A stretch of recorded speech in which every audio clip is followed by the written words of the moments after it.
साथियों, हमारी सरकार किसानों के कल्याण के लिए, खासकर छोटे किसानों के कल्याण के लिए देश के कृषि जगत के हित में, देश के हित में, गांव गरीब के उज्जवल भविष्य के लिए पूरी सत्यनिष्ठा से, किसानों के प्रति पूर्ण समर्पण भाव से,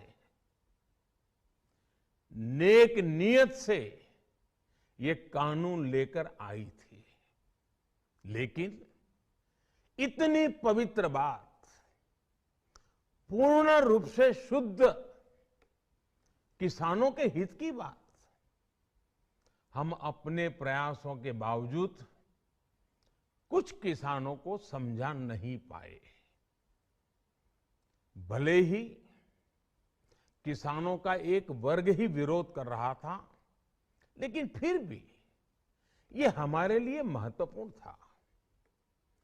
कृषि अर्थशास्त्रियों ने, वैज्ञानिकों ने, प्रगतिशील किसानों ने भी उन्हें कृषि कानूनों के महत्व को समझाने का भरपूर प्रयास भी किया। हम पूरी विनम्रता से, खुले मन से उन्हें समझाते रहे। अनेक माध्यमों से व्यक्तिगत और सामूहिक बातचीत भी लगातार होती रही। हमने किसानों की बातों को, उनके तर्क को समझने में भी कोई कोर कसर बाकी नहीं छोड़ी। कानून के जिन प्रावधानों पर उन्हें ऐतराज था, सरकार उन्हें बदलने के लिए भी तैयार हो गई। 2 साल तक हमने इन कानूनों को सस्पेंड करने का भी प्रस्ताव दिया।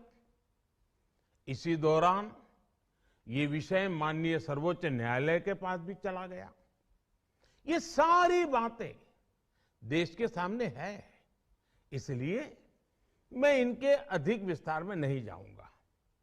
साथियों, मैं आज देशवासियों से क्षमा मांगते हुए सच्चे मन से और पवित्र हृदय से कहना चाहता हूं कि शायद हमारी तपस्या में ही कोई कमी रही होगी, जिसके कारण दिए के प्रकाश जैसा सत्य कुछ किसान भाइयों को हम समझा नहीं पाए। आज गुरु नानक देव जी का पवित्र प्रकाश पर्व है। ये समय किसी को भी दोष देने का नहीं है।